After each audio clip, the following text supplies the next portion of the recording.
haters watching right now. What? No fear. No fear. Today is going to be a little bit of a different video because I am frustrated with a lot of your favorite creators. So disturbing. So my last video did really well, which kind of scares me because it's just gonna go downhill from here. It's hypocritical.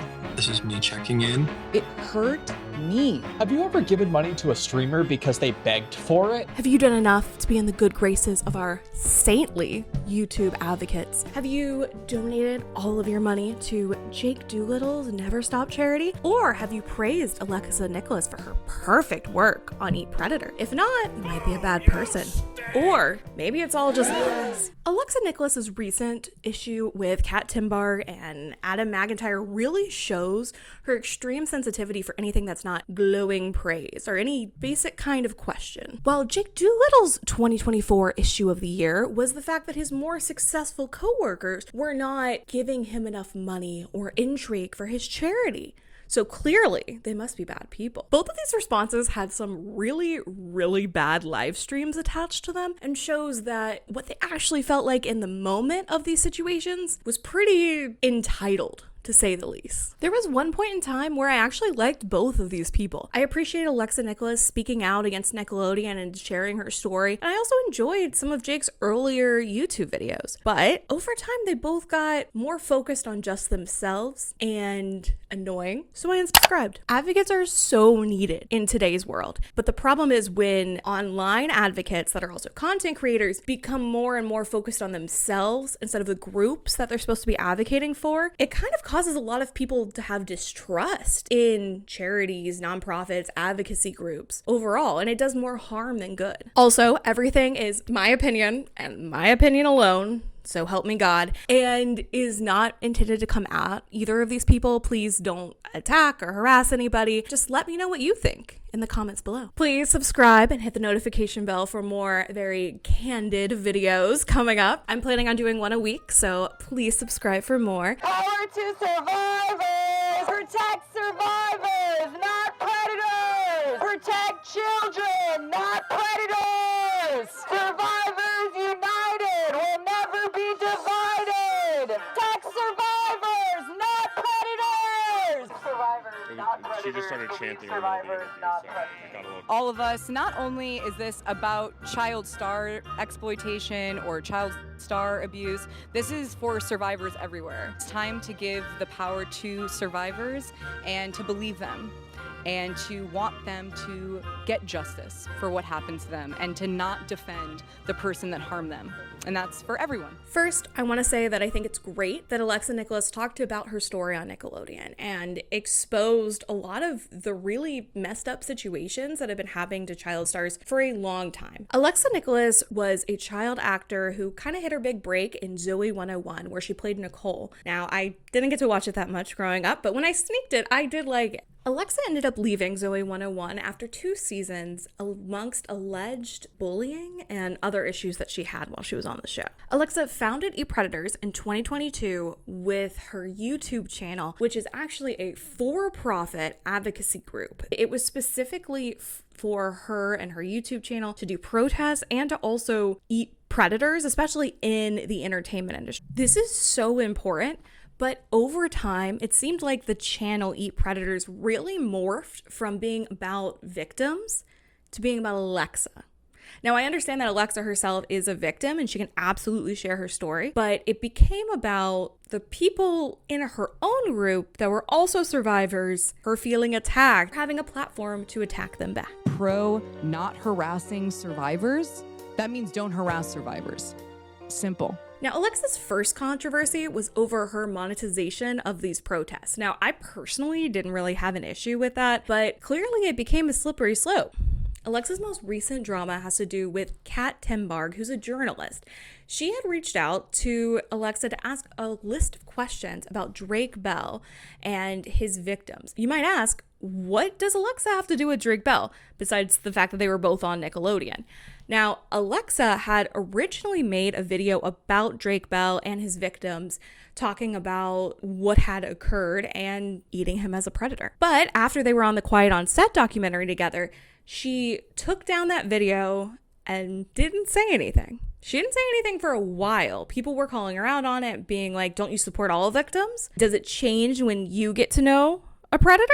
She did not like that. She definitely felt like it was bullying, which I think is interesting when she does very similar things, if not worse. And it just very much comes off as rules for thee and not me. And like people are like, oh, so why'd you delete the Drake Bell video? I'll tell you why I deleted the Drake Bell video. I deleted it because I was reading from an article that had false information. But then I'm the problem. Got harassed weeks on end. So I'm not gonna make one. I took it down. I was gonna make another one, but I got bullied and harassed in a way that I don't even want to touch it ever again. People were upset because Alexa was so steadfast on standing for all survivors. And as a leader of an advocacy group, she needed to address it. And she didn't. And her comeback later was, well, since you guys got mad at me, I'll never touch it ever again. Never. She has the right to do whatever she wants with her channel. But if she is going to position herself as an advocate, she needs to do better. If Alexa had been more upfront and honest, maybe it would be different. But then we learned that she allegedly went to Drake Bell's concert and met with him backstage. A whole nother level between maybe being unsure about the topic, taking it down, having some issues with that, versus going and befriending this person. When you've called out so many people for being predators and also being friends with predators, it's crazy hypocritical. Drake and Josh superfan. Drake last night had his first concert in the United States since September of 2021. It was a massive success. The building sold out and he had some great guests. Easily the most surprising one was Alexa Nikolas from Zoe 101. Now, as we all know, Alexa at first believed all the accusations against Drake and made a video on him. But after Drake came out to be a victim from the Quiet on Set doc that she was also in, her mind began to change on Drake. She looked into the allegations and stuff more closely. I do hope that Alexa gave Drake a heartfelt apology since she was allowed backstage despite there not being a meet and greet. Meanwhile, Alexa Nikolas at a concert of Drake Bell. So here we see Drake Bell walking off stage. He goes backstage. Who are they waiting for? Who are they waiting for? This seemingly looks like Alexa Nikolas. And in the end, Alexa felt like she was the one that had been wronged because a journalist asked her questions. Once Alexa got her beauty sleep, she put up a picture of Kat Tenbarge and said that the reason I was on break, which is a lot, and honestly made me ask, what did this person do? Did she come after her in some sort of way? I looked more into it and I even heard Alexa talk about it. She had sent her abusive questions. Sorry, I shouldn't laugh at that. That's one person in particular that I'm just not gonna let it go is Kat. When I want to talk about it, I will. But what you did, Kat, to try to get me to talk about it was abusive. It was. You wanted to make me feel, you wanted to punish me. You re-victimized me. Alexa seems to be a little confused about what journalism is. She has this idea that she is more of a journalist than Kat and that she's the one that's unbiased. Not understanding that as a journalist, what you do is you reach out and you ask about all unsubstantiated claims so that people can make comments. It's one of the things that differentiates content creators from journalists. Content creators, we just look stuff up on the internet and we have opinions and then we talk about it.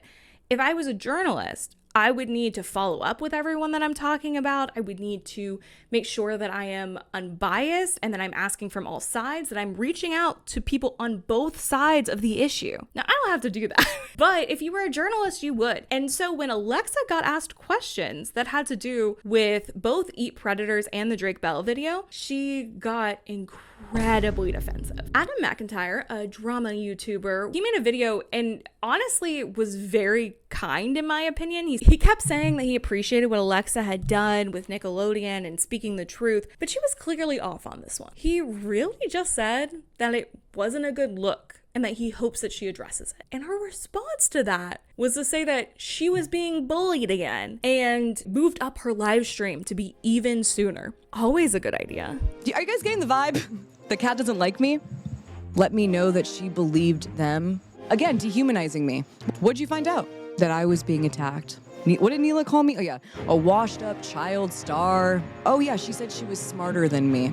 Neela, You guys don't understand. It put me at risk.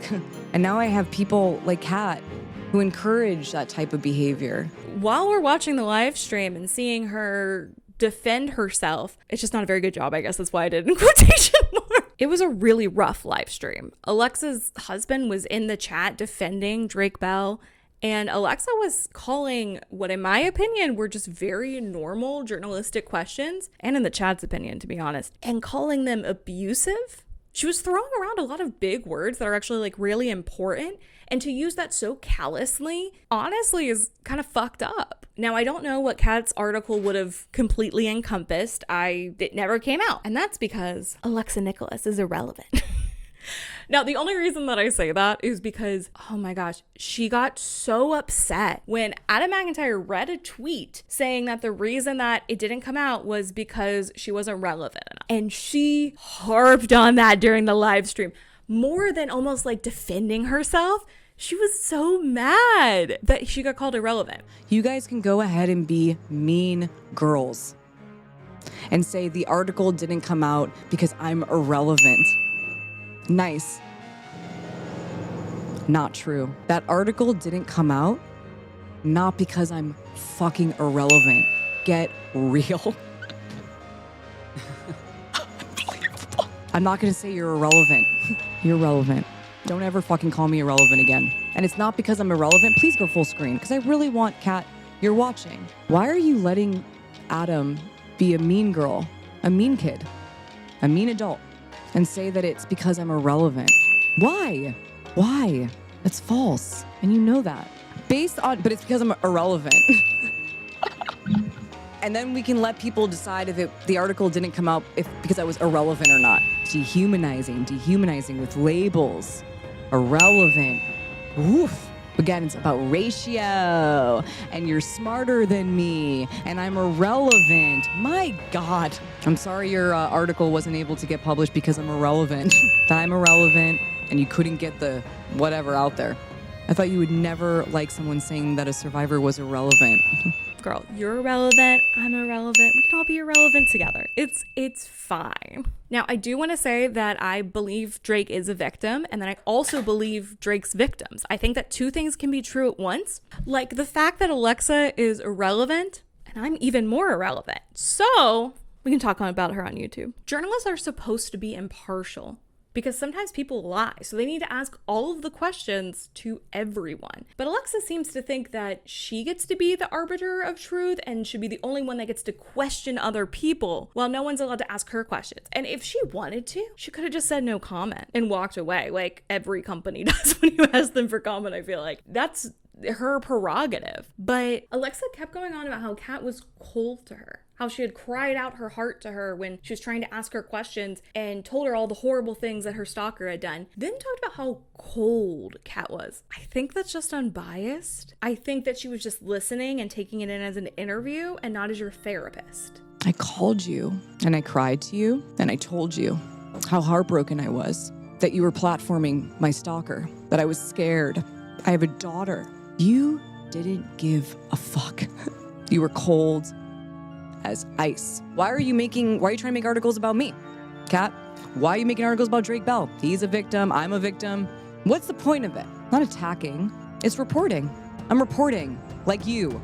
How maybe it's not predators that we necessarily have to be worried about ruining the movement, but us, dividing. Now, she was asked a couple of questions in the live stream that she just refused to address. One about her going to Drake Bell's concert, which is kind of a huge deal. And supposedly she had hired Andrew Bretler, who was a lawyer who has defended a lot of alleged predators.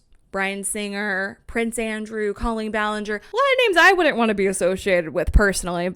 It's crazy because she specifically has talked about how she hates those kind of lawyers in the past and how immoral they are. But now, if she uses it, it's okay. Anyway, she continued to read out all of the questions that Kat had asked her. And slowly but surely, I was reading the chat and it turned from like a mostly supportive to mostly confused, because those questions were, in my opinion, just very normal questions about the situation. But Alexa took them all as this personal attack on her. The first question you asked me was, what are Alexa's credentials and professional experience regarding victim advocacy? Has she ever worked for or been involved in any other advocacy groups besides e-predators? Does she have any training, such as from the National Organization for Victim Advocacy? Do you?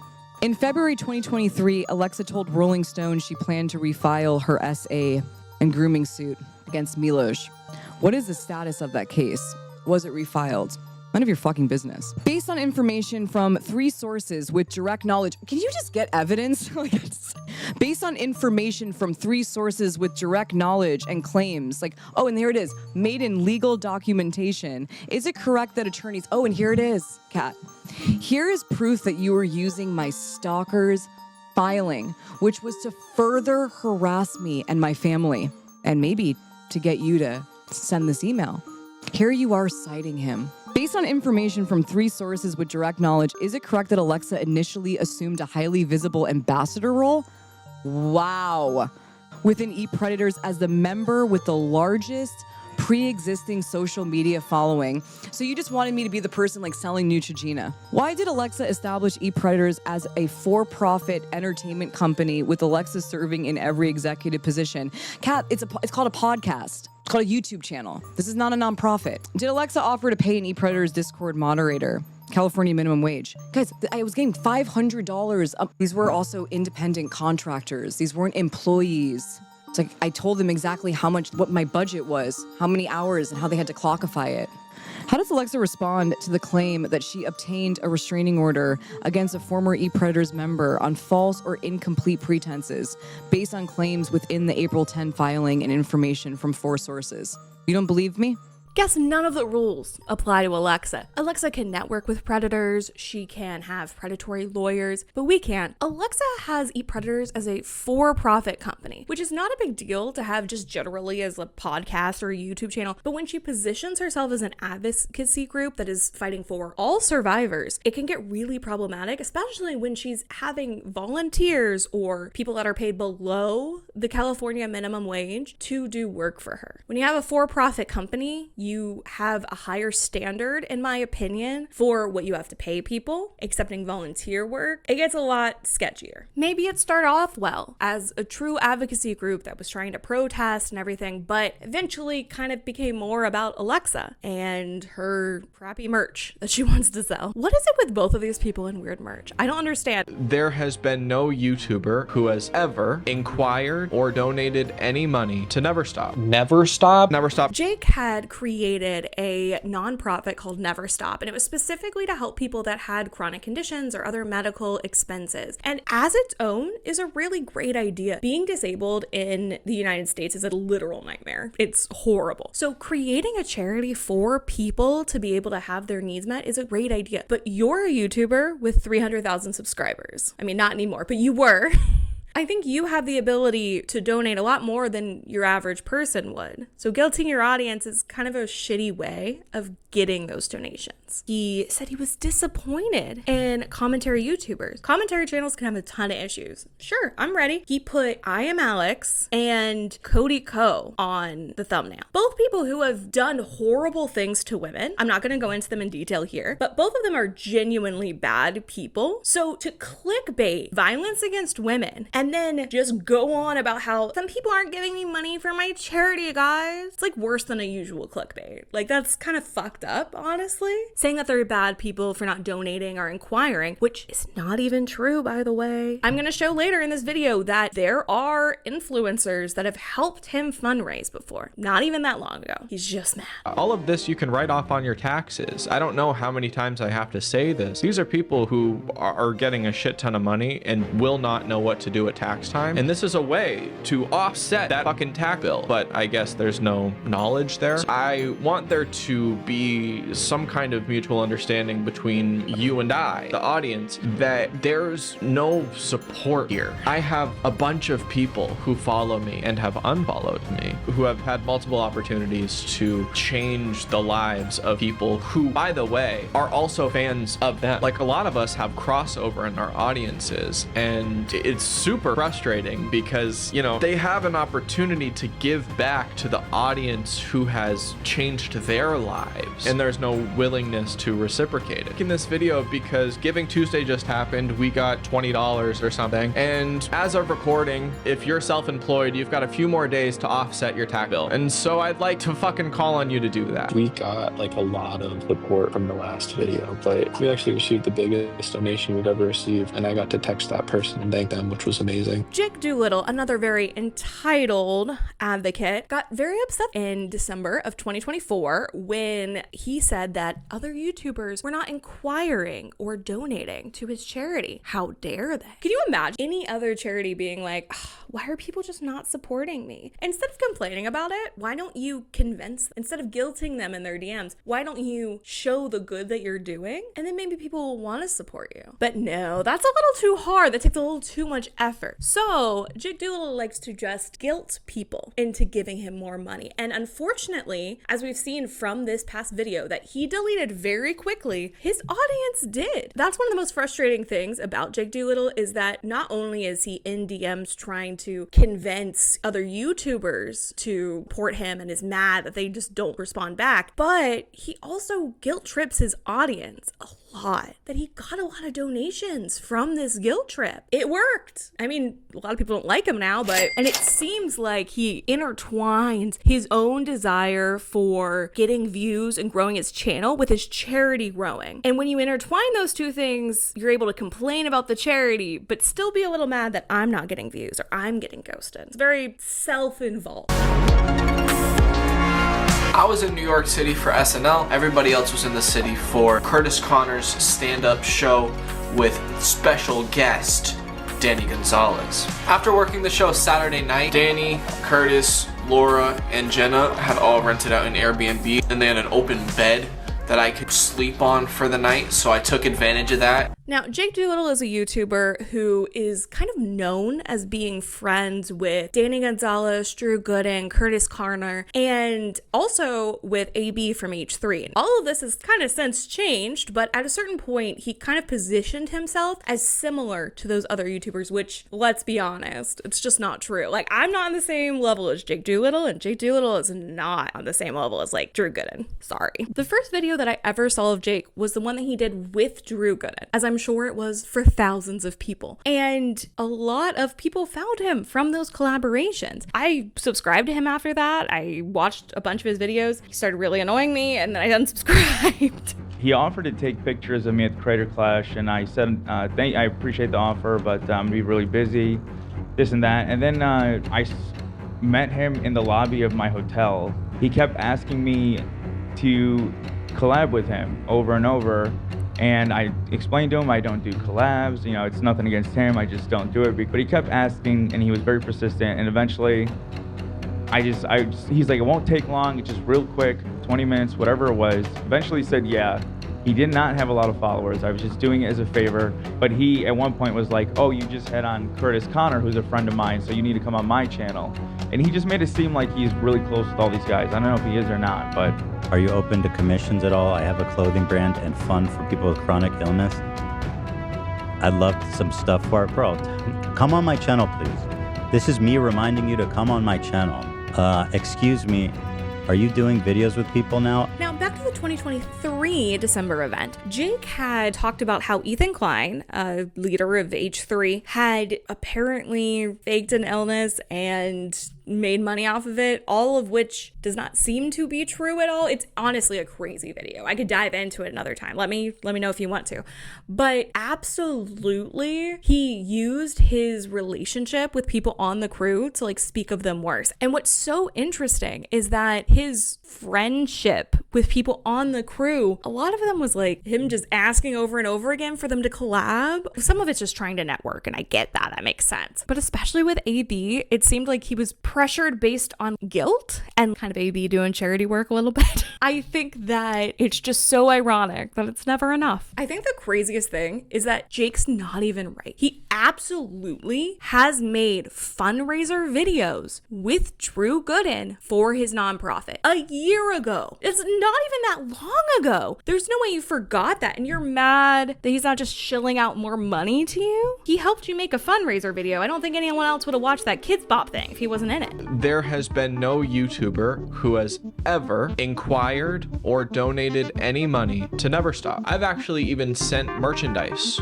to creators to try to get them to talk about Never Stop, and it only worked with one, and that person wasn't even a YouTuber. It was a singer. Today I'm going to tell you the story of how Drew Gooden and I got kicked out of a Kids Bop concert. Oh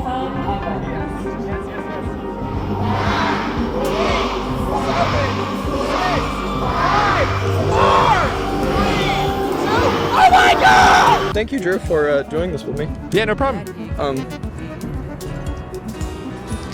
And that was it. Did I fly thousands of miles to a Kids Bop concert just for an excuse to make a fundraiser for my nonprofit?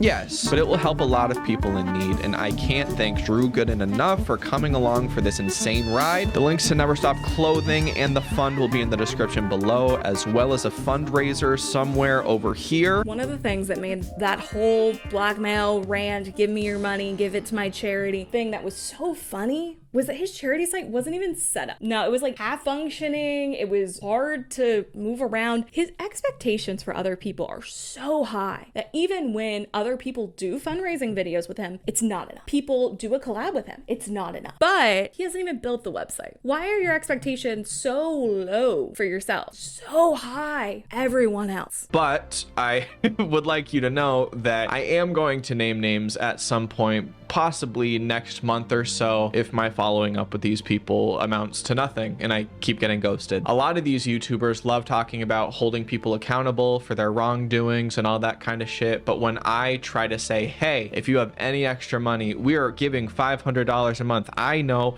that you just put on your close friend story that you're making 15 grand off this brand deal. Hey, I would love the help. My views are down, but you're getting, I don't know, 50,000 subs a month. What are we doing here? Both of these entitled advocates really have a double standard for how they feel like they should act and everyone else should act around them. A lot of people, ever since Jake's 2023 incident with Ethan, have kind of trolled him about his health. Now, I do want to say that I think that Jake absolutely has the medical conditions he says he does. I'm not questioning that at all. It's honestly none of my business, but that doesn't excuse the things he's done. And he kind of uses it that way. And this also isn't just like a one-off incident. This isn't like, oh, I got mad one day and I made this. He has been consistently clinging on to other creators to build his career and his charity, and seems mad that his luck has run out. Yeah, I think I'm just checking in because, this is my third time in the hospital in a few months. That I delete a video about Cody Ko.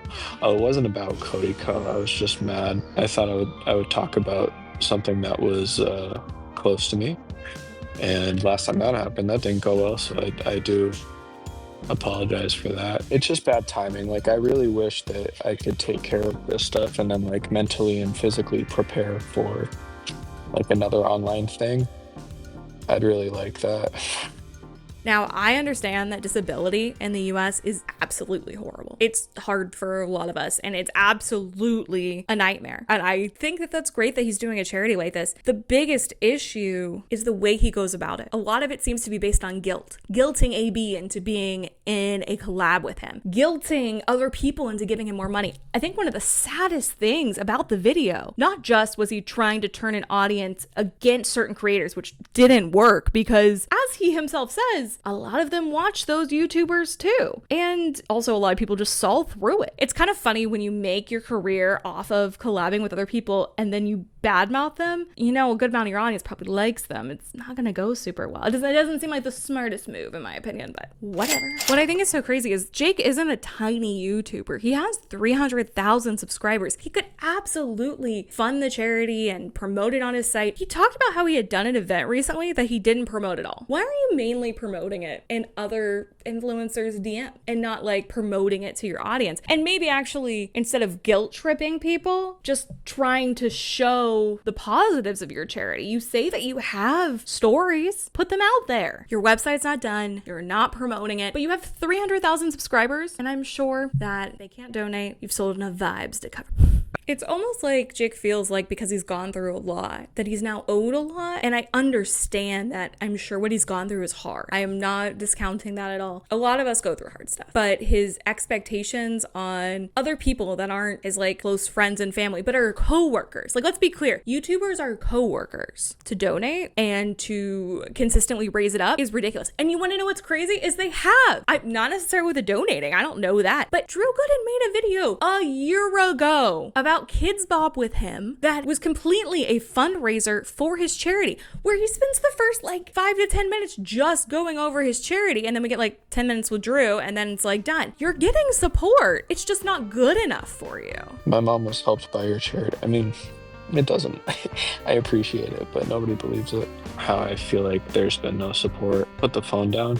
I can't. I literally have to upload something and record some bullshit video that I don't care about. Hello, everyone. My last video sucked, and the following live stream of me in the hospital trying to see what my audience thought of the video and if everybody hated me was also a really stupid fucking decision. Do you believe that content creators can genuinely advocate? I know that I've seen some that have, so I know it's not impossible, or at least from my perspective it seems like they have, but it seems like specifically for Alexa and Jake, perks of the platform have almost become too much, and that has almost superseded the importance of their charity. These entitled advocates bring up honestly a lot of really good questions, like does being a part of a group of people make you ready to advocate for them? Does being chronically ill make you able to advocate for people that are chronically ill? Does being a survivor make you a good advocate for survivors? And I think that it takes more than just being in those groups to be a good advocate, to run a good charity. And I think a little bit of that is humility, and truthfulness. Humility and truthfulness. That's the other thing.